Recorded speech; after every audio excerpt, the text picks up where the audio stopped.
आणि खरोखर मी म्हणतो ना की जेव्हा बारामतीचा विकास हे लोक बघत असतील, फक्त बारामतीच ऐकायला येते हो अख्ख्या महाराष्ट्रात, फक्त बारामती विकासाच्या बाबतीत. दुसरं का नाही ऐकायला येत?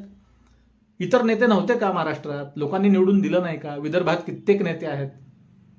विदर्भाचे का फोटोग्राफ्स येत नाही? बारामतीचे का येतात? काहीतरी असेल तेव्हाच ना. तर मग थोडी ही लाज, शरम, थोडा संकोच होत नसेल का हे सगळं ऐकल्यावर, बघितल्यावर? तर मंडळी बघा काय आहे, जोपर्यंत जनता हुशार होत नाही ना, जोपर्यंत तुम्ही आम्ही सामान्य नागरिक मतदार हे सजग होत नाहीत, मतदान करा, कुणाचं समर्थन करायचं आहे समर्थन करा, पण त्याला प्रश्न कोण विचारेल नंतर?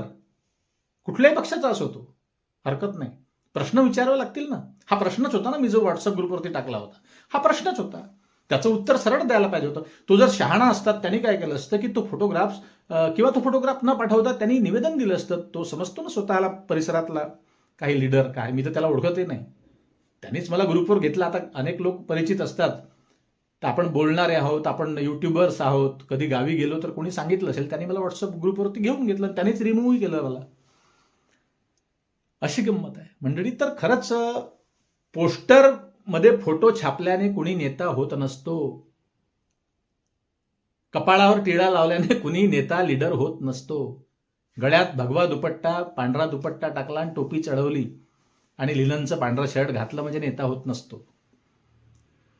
धग लागते, धग, तो रग लागतो, तो बोलण्याची, एक समजण्याची, लोकांना समजून घेण्याची, लोकांच्या अडचणी समजून घेण्याची, गोरगरिबांना आपलं समजण्याची ही तळमळ लागते, तळमळ. आणि ती रक्तातून येत असते, ती वारशाने येत असते, ती अशी निर्माण होत नाही, अशी निर्माण नसते होत चालताना रस्त्याने. 4-5 असे आपले सवंगडी सोबत घेतले आणि आपले नेत्यांसारखे चालले आहेत. आजकाल गाड्या, 4 व्हीलर्स तर अनेकांकडे, काही विषयच नाही.